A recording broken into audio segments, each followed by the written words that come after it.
tenang, bagi sabar student, tenang, sabar. Kena tu kan. Kamu kena try jadi JPP sendiri, baru kamu tahu struggles kami macam mana. Mari Hai semua. Assalamualaikum. Dan salam sejahtera Selamat datang ke Sembang-Sembang Siswa dari siswa untuk siswa. Hai semua, nama saya Naufal. dan saya Syu. So we are your podcasters for today. For this episode lah. Okay. Actually kan, how are you guys? I'm good today. Good, okay. Yeah. This dah penat lah buat pre-record. So we are very tired. But it's okay for you guys. We keep on. Yeah. So actually, kita nak minta dia apa tadi saya kat kita bincang before the camera. Kita nak collab undi. Podcaster pairing mana yang korang suka, yang mana yang korang minat, yang mana paling effective. Yes. Good chemistry, good kimia lah kan. Yeah. Which one do you guys like? Okay, so we were also wanted to thank for people who are watching, like, subscribe, do watch us on Spotify, Yeah. YouTube. So macam Thank you so much. kita orang suka sangat. Yeah. And also, if there's any sponsor, Please sponsor contact us. us Yeah. now. Got stories, got sponsors, just email us at sembang-sembang-siswa@gmail.com and we will likely reply your message as soon as possible. Yeah. So, without further ado, let's go. So Kak Syu, apa topik utama di episode ini? Topik kita is pemimpin, but we're not Kita bukan berdua je. Kita bukan berdua je. So we invite people lah kan. So macam before this episode we invite MMC. So let's do some talk about MMC kan. Macam they are macam orang-orang dalam belakang takbir. We really love them lah. It was so nice macam collaborating with them. Macam it was so nice talking with them. Sebab orang tahu dia belakang takbir, tapi dia punya penting untuk image kita. And kalau tak ada MMC ni a bit susah lah. So kehadiran kru multimedia ni is very crucial Thank for you so everyone. much. So kita minta terima kasih sangat-sangat kepada mereka sebab sudi hadir. So kan kita cakap kita bukan berdua je. Siapa lagi tu? Okay, so kita brief dulu. So every polytechnic akan ada JPKK and every polytechnic also ada JPKK. So what is that? JPKK apa JPKK? JPKK tu sebenarnya dekat Kamsis lah dia. Diorang adalah Jabatan Kuasa Plaza kawasan kediaman lah.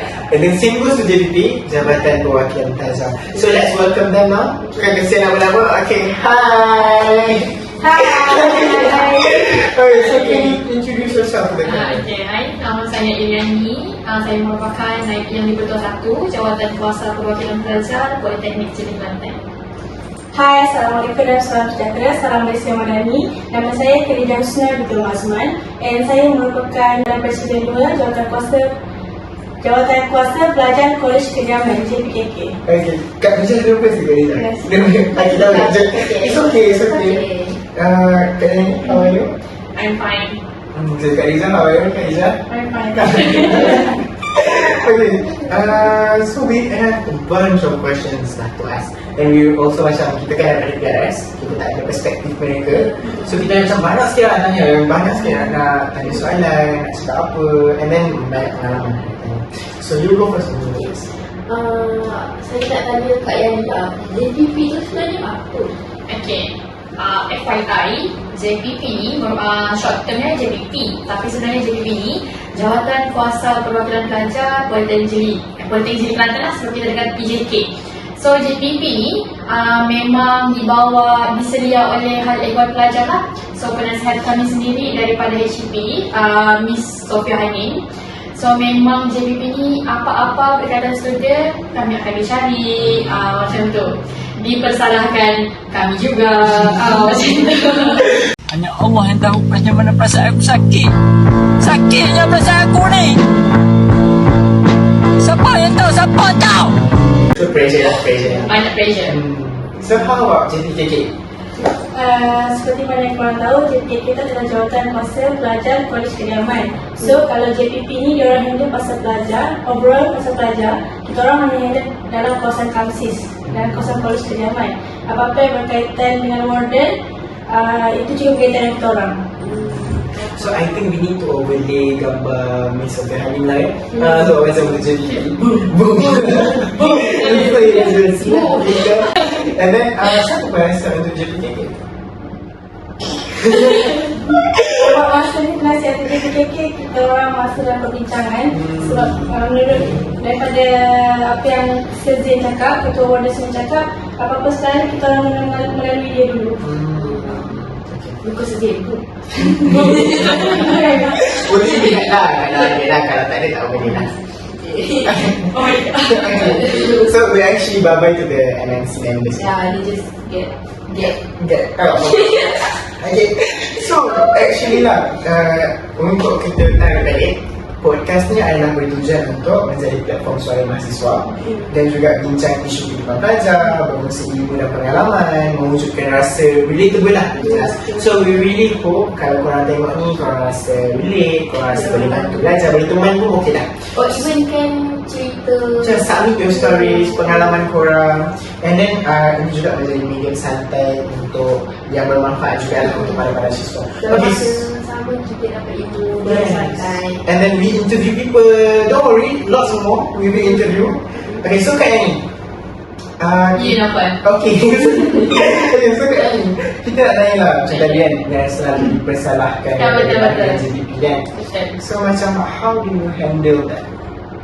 Macam mana JPP sendiri handle? Macam Kak Yani sendiri Saya handle. Kalau macam saya sendiri, of course lah, kalau setiap permohonan cuti, contoh macam cuti raya, kita kan untuk balik beraya tahun ni, bila mau keluar cuti, bila bolehkah mohon keluar awal, lepas tu bila pihak JPP bagi sabar, nanti akan ada, lepas tu salah JPP, pergilah JPP minta lah macam tu. Lepas tu JPP macam tenang, bagi sabar student, tenang, sabar, macam tu. So dari pihak JPP sendiri dan saya sendiri, banyak kontrol emosi sendiri dulu lah. Kalau pressure daripada student lain ni kontrol kita punya diri, mungkin kita akan marah, stres. Macam kita nak buat yang ni lah, maksudnya kita memburukkan lagi nama JP sendiri. So kita kena banyak bertenang, baru kita boleh handle semua masalah. Okay. Kak Lijah lah. Saya. JPKK ni kan jadi orang tengah antara student dengan model-model kan. Macam mana pengalaman Kak Lijah sepanjang menjalankan tanggungjawab tu? Pengalaman saya overall mungkin kalau daripada per 10 tu mungkin 8 per 10 kot, yang 2 lagi kita biar as a secret lah. Per 10 tu sebabnya bila kita memegang jawatan ni, kita akan jadi lebih bertanggungjawab. And for me, saya jenis yang saya takut dengan lecturer sebenarnya. Tapi bila saya pegang jawatan JPK ni, saya jadi lebih confident cakap dengan warna-warna tu. So bila contoh ada student datang dekat saya, dia cakap pasal someone kena, macam kes dia baru-baru ni, someone kena tu kan. Kita sedih. Masa tu kita orang as a JPK akan bertindak. Kita akan cari warna tu untuk Kalau dekat dengan student. Yes. So kalau nak tahu aku beli tu kan, datang kat sini dulu lah. Boleh lah datang sini dulu lah. Boleh tengok jadi bantal dan you video lah. Itu. Okay, so Kak Lijah, sebagai seorang yang menjaga kediaman pelajar lah kan, unless that tu kan, what else? Apa lagi yang macam serabut dalam program ni? Like what? Apa lagi stress-stress yang dihadapi? Biasanya kita orang akan stres bila contoh kalau kita orang terkeluar pasal dari segi pemakaian dia orang dalam proses kamsis ni. Contohnya kain plakat. Kain plakat tu agak ketara lah buat masa sekarang ni. Lepas tu berdua-dua pula. Yang tu sangatlah stres. Sebab apa? Sebab kadang-kadang orang ni dia lagi bijak daripada jawatan kuasa kita sendiri. Kita tak boleh berdua-duaan, dia orang berempat pula. Tapi at the same table sebenarnya. They make it urus lah. Yes, sebab dia kata okey, lecturer kita tak bagi duduk berdua-duaan, tak apa, JPKK dengan JPP tak boleh marah kalau kita duduk macam kat macam tu. That seems like a group lah. Yes. Dia tu aku buat kita orang macam tak tahu nak buat macam mana lah. Sebelah sana. So kalau tak tahu nak orang sekarang tu, so let go lah. Memang macam Daripada kita orang dah tanya disiplin sendiri, dia kata sebab peraturan cakap berdua kan. Bukan berempat. So kita orang kalah. Kalau 4 nanti nak buat study group pula kan? Itu salah tafsir pula. Okay, saya nak tanya Kak Yani pula. Since saya perasan lawak Kak Yani a bit lain sikit pada kita yang orang Semenanjung ni. So saya rasa Kak Yani datang daripada Borneo, Sabah. So, Sabah where? ke Sarawak? Sabah ke? Sabah. Okay. Okay, so actually lah kan, konteks lah kan. Sebenarnya Kak Yani is very fluent in Kelantanese. She's very fluent in Kelantanese. Tiba-tiba Nafa cakap dia Sabah. What's up? Sebenarnya Kelantan tu piau kan? Like very clear lah. Can you vouch for me? Betul tak Kak Liza? Betul. So Kelantan dia very pekat. How? Macam mana boleh pekat sangat bahasa Kelantan? Okay, mula-mula tu Kelantan. Kita tak Kelantan. Okay. Betul dia mana cakap Sabah. Mula-mula macam mana kalau kita kena cakap Kelantan tiba-tiba nak pandai. Jadi kita cakap Kelantan kan? Kita boleh ikut lah. Mula-mula tu Kelantan tu memang susah lah orang faham kan. Sebab first language yang kita belajar dekat sini ataupun kita dengar adalah Kelantan. So memang surrounding tu full dengan Kelantan. Even circle saya sendiri sampai sekarang Kelantan. So kalau saya cakap Sabah macam cakap apa ni? Orang macam cakap apa yang ni macam tu kan. Lepas tu saya macam buatlah pendekatan, belajarlah skill-skill Kelantan tu. Tiba-tiba sekarang kalau pergi kedai cakap Kelantan, orang terkejut. Orang terkejut tiba-tiba Sabah. Tapi kejut Kelantan. Gitu. Welu awal Kilik bik nak gimana? Sis dari Sabah kan? Macam mana pengalaman merantau tu? Apa cabaran je? Jauh kan? Betul-betul. Kalau nak bas tu tak boleh. Boleh. Jadi dia nak kapal berapa nak balik? Dia maksud saya tak boleh terus naik bas lah. Okay. Untuk cabaran as perantauan lah, mostly yang paling susah sekali adalah membalik. So as we all know, kalau Semenanjung Rian ataupun Kelantan Rian mau balik boleh 2-3 jam naik bas, naik kereta. Kalau Sabahan ataupun Sarawak, kami kenalah book flat.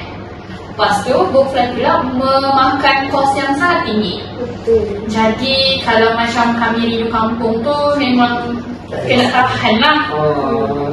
So macam ada certain pelajar yang akan balik dalam cuti sen yang panjang. Dan saya sendiri, saya balik dalam cuti sen yang panjang sejak. Kalau macam seminggu tu macam saya stay sini lah. So cabaran yang kedua adalah makanan. Okay, as we know, Kelantan punya makanan mungkin semua pernah dengar manis. Betul-betul. Betul kan Kak Liza? So we actually had Borneo dengan Semenanjung lah. Kak Liza orang Kelantan lah. Pure Kelantan. Kecek. Lepas tu makanan.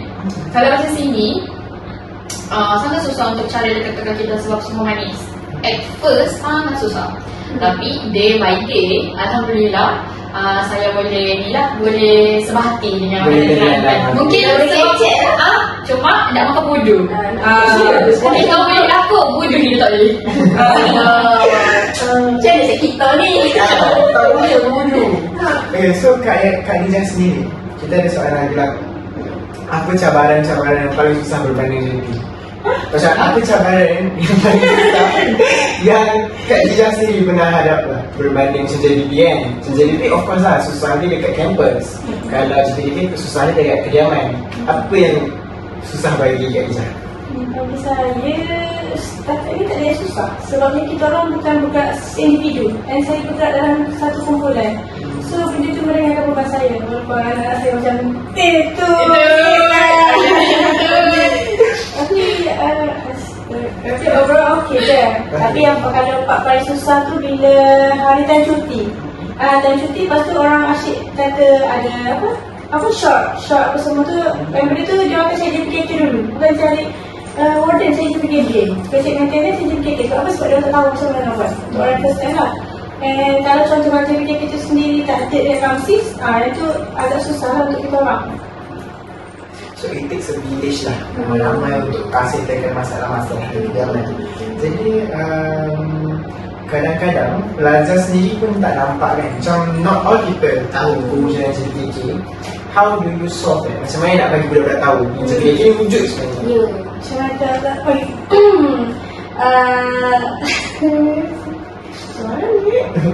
Mungkin kita boleh cakap dari segi JKK buat aktiviti macam colour run. Yes.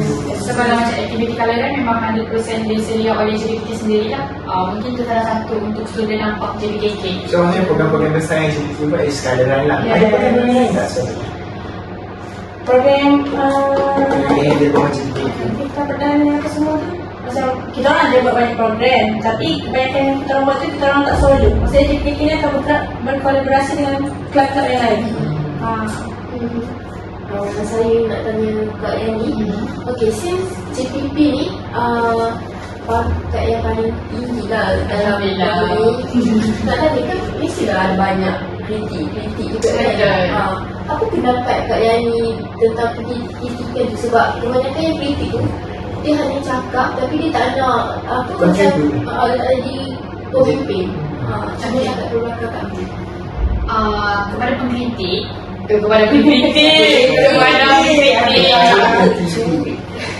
selagi kamu tidak berada di kasut kami, selagi itu kamu akan terus mengata di belakang. Setiap struggle, setiap effort, setiap semua benda yang kami buat berfokuskan satu benda. Setiap program, setiap aktiviti kami memang bergerak atas arahan dan kami memang berusaha sendirilah untuk dapat jawatan itu sendiri. So untuk pengkritik tu macam mungkin kamu kena try jadi JPP sendiri, baru kamu tahu struggles kami macam mana, baru kamu tahulah, baru kamu tahu. Jangan cepat menghukum. Jangan cepat menghukum. That's the best way to describe them. Jangan Sebab cepat menghukum. semua orang struggle. Lagilah JPP ni pun student juga. So basically guys, just do not judge a book by its cover lah. JPP pun mengalami susah mereka yang kita sendiri tak tahu. Okay, so let's ask for the next question. Cuba saya. Alhamdulillah. Okay, so kita nak tanya lah. Manifesto. Kak ini, so for 2 years for the context lah kan. Dah tahun lepas jadi JPP, tahun ni pun jadi JPP. Okay, Alhamdulillah sangat-sangat. So, manifesto tahun lepas menjadi tak? Dan manifesto tahun ni apa sebenarnya? Okay, untuk manifesto tahun lepas mewujudkan satu platform suara mahasiswa lah. Even though itu adalah manifesto saya, tapi yang menggerakkannya adalah Exco Kebajikan. So setiap manifesto yang kami buat tidak akan terrealisasi sebab dia akan tengok job scope Exco by Exco. Kalau macam kebajikan tu kita bagilah kepada Exco Kebajikan, sukan Exco Sukan. So selama 2 tahun ni saya memegang jawatan MT. Okay. Alhamdulillah bergerak ikut YDP. Oh, okay, faham. So, basically lah, ini daripada JPP dengan JPP juga. So, kita nak tanya sebenarnya, apa kegunaan benchmark ni sendiri? JPP ni buat benchmark? Okay, JPP ada. What's the use of benchmark? Alhamdulillah ada. Okay, benchmark ni merupakan satu program yang kita jalankan untuk kita menimba ilmu dari Polyline. So macam saya lepas JPP 2025 benchmark dekat PKT, PHT dan juga Polisas. Betul, Polisas. Kami macam kalau pergi dekat PKT, kami adalah macam kami dapat sikit-sikit bagi kami boleh improve JPP sendiri. Pergi dekat PHT, kami macam ni JPP PHT.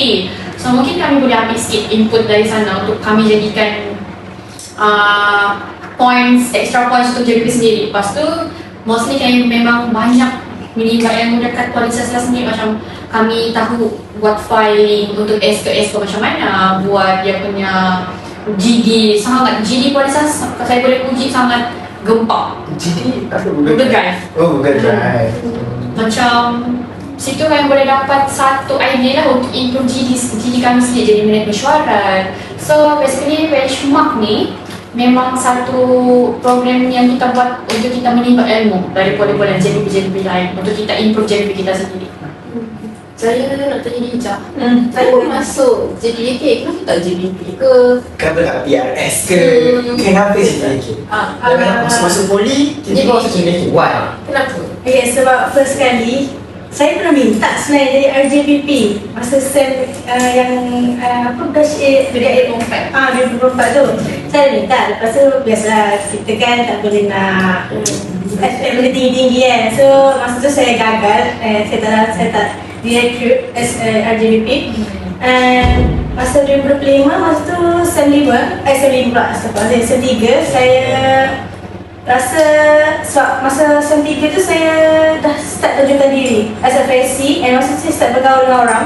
Yang saya bergaul tu adalah antaranya Izzah, JPKK sendiri. So biasa saya belajar cara dia orang buat kerja macam mana. Saya belajar JPKK ni lebih awal daripada sebelum saya interview tu. So saya rasa macam JPKK ni menarik minat saya. So dulu saya masa saya sekolah menengah homesick apa semua tu, saya ada pegang jawatan yang berkaitan dengan asrama. So for me it's not difficult thing lah untuk manage kamsis ni. So berpengalaman lah. Yes. Sebab so saya memilih JPKK ni sebab bagi saya JPKK ni is macam lebih kepada family lah. Dia nampak buat family tu. Pastilah. So kan dah selima. Yes. Okay, so ada tak nasihat untuk JPKK? Ada tak nasihat untuk adik-adik yang makan masuk, yang nak masuk mana-mana? Because JPKK is almost semua politeknik ada untuk menjaga kediaman sendiri. So apa nasihat untuk mereka-mereka yang akan masuk? Dari saya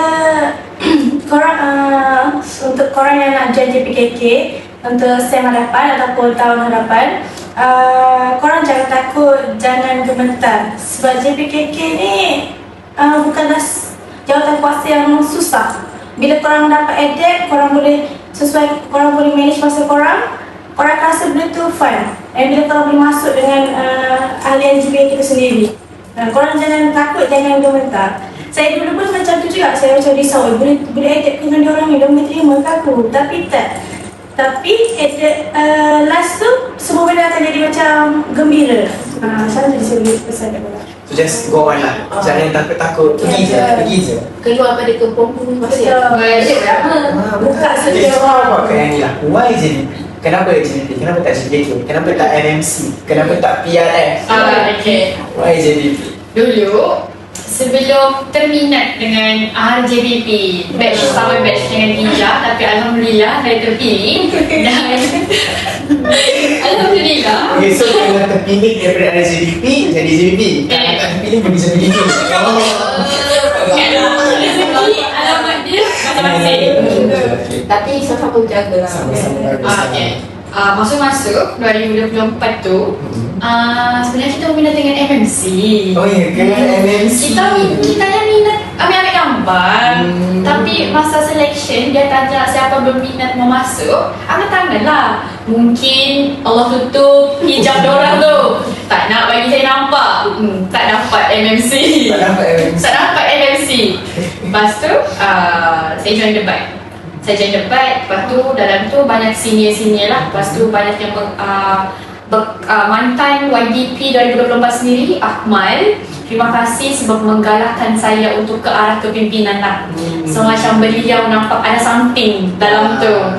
So macam saya sangat-sangat bersyukur. So saya masuk RJPP, alhamdulillah terpilih dan memegang jawatan Presiden RJPP. Lepas tu 2025 saya bertanding selaku dalam majlis tertinggi lah, dalam kerusi umum. Alhamdulillah menang. Terima kasih warga Politeknik memilih memegang jawatan setiausaha. Lepas tu tahun ni giat mencuba lagi. And then menang lagi. Dapat naik yang di Pertua 1. Macam tu. So it's so funny lah. Macam everyone yang jadi who they are today is because of people before them. Macam senior yang bantu. So nak tanya lah Kak Annie, adakah Kak Annie sendiri akan macam suruh budak-budak untuk try masuk sini? Like why, akan ke nasihatnya dan sebagainya? Betul. Bagi saya, try masuk semua jawatan yang ada ataupun kelab yang ada dekat sini, especially JPP. Sebab JPP ni dia cungkil bakat kamu as pemimpin. So kamu kena, once kamu sudah jadi JPP, kamu punya integriti, kamu punya kepimpinan, kamu punya tanggungjawab tu akan meningkat. So memang kamu 100% akan keluar dari comfort zone. So dia juga sekaligus macam latih kita untuk sebelum melangkah ke arah pekerjaan. Macam dia tunjuk kita cara bekerja dengan orang lain. So, and FYI, jawatan JPP, kamu kelab JPP ni markahnya tinggi dari kelab-kelab yang lain. So, sangat membantu untuk kamu dapat anugerah. So, saya sangat mensyorkan kepada semua warga Politeknik ke depan untuk join pilihan raya kampus dan pastikan kamu punya manifesto tu adalah sesuatu yang boleh kamu realisasikan. Masuk akal lah macam tu. Okay, saya nak tanya Kak Yani, JPP ni popularity ke responsibility? Which one lah? Bagi saya sendiri, ikut. Kalau tiada popularity, orang tidak akan tengok kamu. Tapi untuk JPP sendiri memang responsibility is the number one lah. Memang dalam bukan cakap JPP saja, JPKK, PRS, MMC semua ada responsibility masing-masing. Tapi kita kena ada popularity. Kalau tidak, semasa pilihan raya, student tidak akan vote. So kita akan hilang vote dari situ. Sebab orang tak kenal. Betul. So popularity dengan responsibility tu memang equal. Tapi kalau mau cakap pasal popularity tu, pastikan bersederhana. Janganlah overshadow everything. So quote saya lah, always be humble lah. Betul. Be humble. Ada yang novel. Okay. So okay lah, last lah. Untuk adik-adik yang akan datang, apa kata-kata yang paling ringkas sekali untuk mereka masuk, and then show from what state, why Politeknik sini? Aku kena. Akak Rizal. Saya kena. Okay, so untuk adik-adik yang akan datang, saya doa sebagai seorang senior, saya doakan korang yang terbaik je lah. And saya harap korang masuk sini, korang betulkan niat korang untuk belajar dan mengenal dunia baru. Korang kena keluar daripada macam yang Nova cakap tadi, ke pompong, daripada comfort zone korang jangan jadi macam katak bawah tempurung, and korang jangan takut untuk memegang suatu jawatan tu. Okay. So I think Kak Shu datang untuk belajar, and then this all adalah macam side quest lah. And then macam you gain confidence, betul, you gain confidence, you masuk club to macam improve more of your social activities lah. Okay, so I think that's it. So terima kasih to you guys sebab datang, terima kasih sudah datang. So ada kata-kata tak untuk kita? Macam for us lah. Kata PRS, teruskan buat podcast ni, seronok sangat. Okay, so thank you for all that listens. Thank you all. Thank you sangat-sangat. So God Stories, God Sponsors, email us. Dekat bawah ni je, email je, sembang@gmail.com. We will reply as soon as possible lah. And to those ada Politeknik, please contact us for growing this. Thank you sangat guys. Kalau nak kita orang lagi, boleh panggil lagi. InsyaAllah boleh. Kalau kita orang best. Okay, so again, dari siswa Untuk siswa. bye-bye semua.